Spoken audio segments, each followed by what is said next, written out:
என்னை பொறுத்தவரையிலும் தலைவர் வைகோ அவர்களுடன் பல கட்ட நடைபயணங்கள் நாங்கள் நடந்திருக்கிறோம்.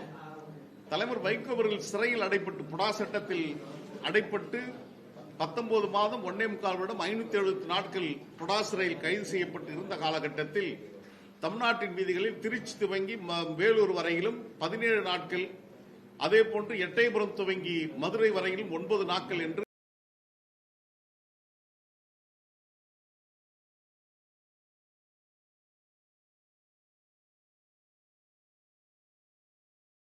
பல கட்ட நடைபயணங்கள் நடத்தினோம் தமிழ். ஆனால் இப்பொழுது எங்களுக்கு கிடைத்திருக்கிற செய்தி, நடைபயணத்தில் பங்கேற்கின்ற தோழர்களுக்கு ஒரு நாளைக்கு 1000 ரூபாய் வீதம் கொடுப்பதாக சொல்லப்பட்டதாக செய்தியில் வருகிறது. எனவே இந்த நிலைமைக்கு தள்ளப்பட்டது என்பது பரிதாபத்திற்குரிய ஒன்று. இத்தனை நாட்கள் திமுக ஆட்சி அமைந்து ஏறக்குறைய 4.5 ஆண்டுகள் நிறைவு செய்து ஒரு சிறந்த ஆட்சி நடத்தி கொண்டிருக்கின்ற போது இவ்வளவு நாள் பேசாத தலைவர் வைகோ அவர்கள் இப்பொழுது மதுவுக்கு எதிராக பேசுகிறார் என்று சொன்னால் திமுக ஆட்சிக்கு எதிராக இந்த நடைபயணத்தை மேற்கொள்கிறார் என்கின்ற ஒரு தோரணம் நிச்சயமாக உருவாகும். பத்திரிகைகள் இது குறித்து விவாதிக்கும். எனவே இது குறித்து நேரடியாக தலைவர் வைகோ அவர்கள் மாண்புமிகு தமிழ்நாடு முதலமைச்சர் அண்ணன் தலைவர் தளபதி அவர்களை சந்தித்து இந்த மது குறித்து ஏதாவது ஒரு முடிவெடுங்கள் என்று கூட கோரிக்கை வைத்திருக்கலாம். ஏன் நடைபயணம் போகிறார் என்று சொன்னால், கரைந்து காணாமல் போயிருக்கின்ற மதிமுக இருக்கிறது என்பதை உலகத்துக்கு காட்டுவதற்காக நடைபயணத்தை தான் இப்பொழுது பணத்தை செலவு செய்து நடத்துகிறார் என்பது நாங்கள் எங்களுடைய பார்வையில் பார்க்கிறோம்.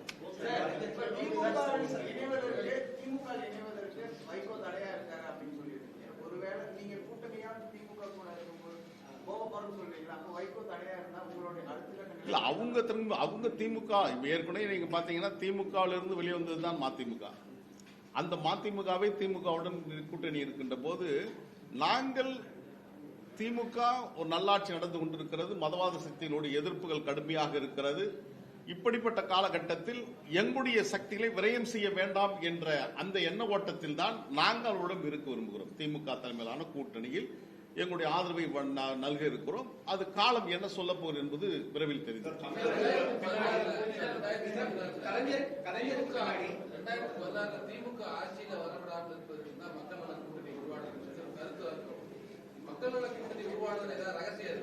நிறைய ரகசியங்கள் சொல்ல முடியாது.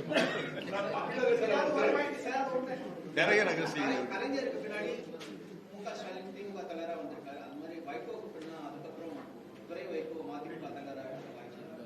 இல்ல, அதை எல்லோரும் ஏற்றுக்கொண்ட ஒன்று. ஏன்னா அண்ணன் தலைவர் தளபதி அவர்கள் தன்னுடைய கால்சட்டை பருவத்திலிருந்து திராவிட முன்னேற்றத்தில் பணியாற்றியவர். மாணவர் மன்றத்திலிருந்து துவங்கி இளைஞரியாக பல்வேறு நிலையில் பொறுப்பு வகித்து அவர் அரை நூற்றாண்டுகளுக்கு மேலாக திராவிட இயக்க அரசியலில் ஈடுபட்டுக் கொண்டு வருகிறார். அவருடைய வருகையே கண்டித்த தலைவர் வைகோ அவர்கள் ஏறக்குறைய 28 ஆண்டு காலம் எங்கே இருந்தார், என்ன பண்ணார் என்பதுக்கு தெரியாது. ஒரு கார்பரேட், அவர் குடும்பம் எல்லா குடும்பத்தெல்லாம் செட்டில் பண்ணிட்டு இப்போது நிறைவான வாழ்க்கை வாழ்ந்து கொண்டிருக்கின்ற போது இப்போது பாராசூட்ல அவர் உட்காந்துட்டு மேல இறங்கிட்டு 32வது படிக்கட்டில் வந்து மாடியில் இறங்கிட்டு நான் தான் அரசியல் தலைவர் என்று சொன்னால் அது ஏற்றுக்கொள்ள முடியாது என்பதுதான் பொருள். நாங்கள் 32 மாடியையும் நடந்தே ஒவ்வொரு படிக்கட்டாக ஏறி நாங்கள் 32வது மாடிக்கு வந்திருக்கிறோம். அவர் நேரடியா ஹெலிகாப்டர்லயோ அந்த பாராசூட்லயோ இறங்கி அவர் எங்களை நான் தான் தலைவர் என்று சொல்வதை ஒருபோது ஏற்றுக்கொள்ள. இதுக்கு 20க்குமான வேறுபாடுகள் இதுதான்.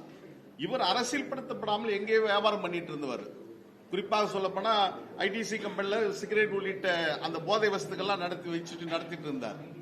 இன்னைக்கு அவரோட எல்லாத்தையும் குடும்பத்தை எல்லாம் நிறைவு செய்து விட்டு இப்பொழுது அரசியலுக்கு வருகிறார். நாங்க எங்க குடும்பத்தை விட்டுட்டு எங்களுடைய கை காசு செலவு செய்து எல்லாற்றையும் இழந்து கொண்டிருக்கின்ற போது இன்றைக்கு எங்களுக்கும் அவருக்குமான வேறுபாடு இதுதான். எனவே தலைவர் தளபதி அவர்கள் நெடிய அரசியல் பாரம்பரியம், இவருக்கு எந்த பாரம்பரியம் இல்லை, அரசியல் பாரம்பரியம் இல்லை என்பதுதான் எங்க குற்றச்சாட்டு.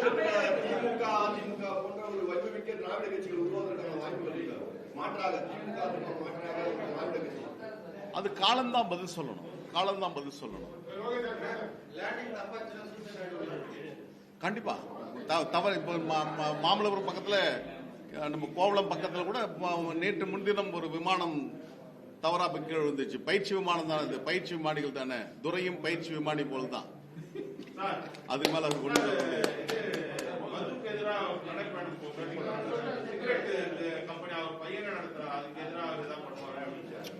அது இப்போ அவர் என்ன சொல்றாருன்னா, நாங்க அந்த கம்பெனியை வந்து நாங்க கொடுத்துட்டோம் அப்படின்னாரு. அவங்க உறவினர் தான் நடத்துறாங்க. அவங்க உறவினர் தான் நடத்துறாங்க. இப்பொழுது கூட அதுல இருந்து வருகின்ற வருமானங்கள் அவங்ககிட்ட தான் இருக்கு. அது கோடிக்கணக்கான வருமானங்கள் வருகிறது. அதனால்தான் இப்போ என் பொருட்டு இப்ப நீங்க கேட்டீங்களே அரசியல் நடத்துறதுக்கு எங்கிருந்து பணம் வந்ததுன்னு இப்ப நீங்க கேட்கிற மாதிரி அவர் காஞ்சிபுரம், நாங்க செங்கல்பட்டு மாவட்டத்தில் இருக்கிறோம். செங்கல்பட்டு மாவட்டத்திலேயே எனக்கு தெரிஞ்சு ஒரு 250 கோடி ரூபாய்க்கு அவங்களுக்கு சொத்து இருக்குது. ஹிரானந்தினில ஒரு மிகப்பெரிய அடுக்குமாடி குடியிருப்பு, பெரிய நட்சத்திர வெடி, ஏறக்குறைய அது ஒரு 5 கோடிக்கு மேல அப்பொழுதே வாங்கியிருக்கிறாங்க. அங்கிருந்து 3வது கிலோமீட்டர்ல ஒரு பெரிய அரண்மனை, 10 கிரவுண்ட்ல ஒரு கிரவுண்ட் வந்து 1.5 கோடி ரூபாய். அப்படின்னா என்னாச்சுன்னு பாருங்க, 10 கிரவுண்ட் 15 கோடி ரூபாயில 5 கோடி ரூபாய்க்கு பெருமானால ஒரு அரண்மனை கட்டி இருக்கிறார். ஒரு அரசியல் தலைவன் என்று சொன்னால் அவருடைய கதவுகள், வீட்டின் கதவுகள் திறக்கப்பட்டிருக்கணும். ஆனா அவருடைய வீட்டை இப்ப போய் பாருங்க, சுத்தி மின்வேலி அமைக்கப்பட்டு அந்த 10 ஏக்கருக்கும் பெரிய பாதுகாப்போட செய்யப்பட்டு போன வாரம் பால் காட்சி நடந்திருக்கு. யாரும் அழைக்கல, ஏன்னா அது வெளியே செய்தி வந்துடக்கூடாதுக்காக. எனவே அவர் துறையை பொறுத்தவரை இந்த நிலைமையில் தான் அவங்க போயிட்டு இருக்காங்க. அது குறித்து காலம் வரும், பேசுவதற்கு நிறைய இருக்குது.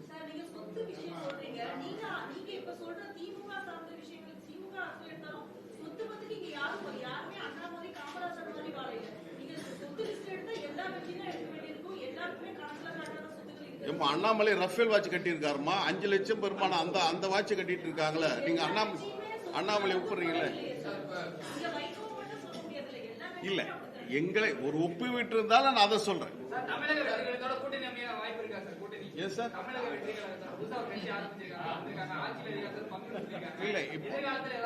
இல்ல, நான் தமிழக வெற்றி கழகத்துடைய தலைவர் நடிகர் விஜய், அவர் பின்னால் ஒரு பெரிய கூட்டம் வந்து கொண்டிருக்கிறது.